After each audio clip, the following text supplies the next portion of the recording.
Insurance लेने वालों के लिए बड़ी राहत है। अब 22 सितंबर 2025 से हेल्थ और लाइफ इंश्योरेंस प्रीमियम पर 18% की जो जीएसटी लगती थी वो हटा दी गई है। अब जीएसटी जीरो यानी निल हो गया है। आइए जानते हैं इससे जुड़े कुछ जरूरी सवाल जो आपके मन में होंगे। सबसे पहला सवाल, अब कौन कौन सी पॉलिसीज पर जीएसटी नहीं लगेगा? सभी इंडिविजुअल हेल्थ और लाइफ इंश्योरेंस पॉलिसी पर अब जीएसटी शून्य है। दूसरा सवाल, क्या ये छूट नई और रिन्यू दोनों पॉलिसी पर लागू है?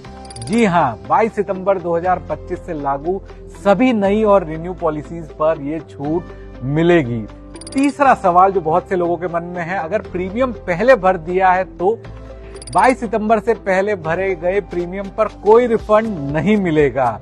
चौथा सवाल जो बहुत सारे लोगों के मन में है कि प्रीमियम नहीं भरते हैं अभी और बाद में ग्रेस पीरियड में प्रीमियम भर लेंगे, तो ग्रेस पीरियड में पेमेंट किया तो क्या जीएसटी का फायदा होगा?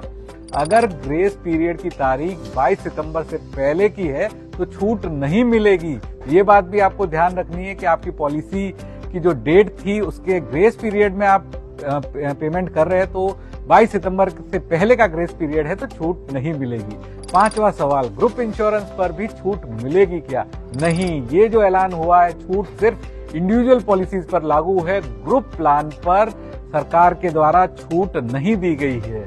छठा सवाल, क्या ईएमआई और मंथली पेमेंट पर भी छूट मिलेगी?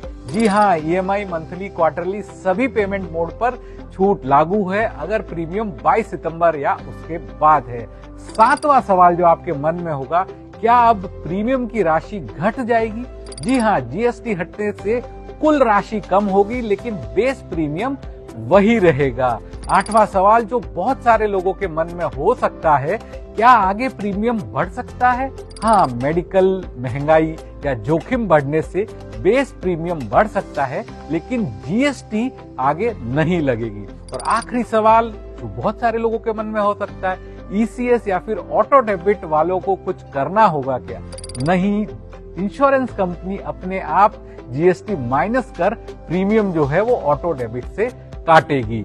ये कुछ जरूरी सवाल थे जो बहुत सारे लोगों के मन में थे लेकिन सभी का जवाब हमने आपके लिए दिया। तो ऐसे ही और वीडियोस के लिए आप देखते रहिए ईटी नाउ स्वदेश।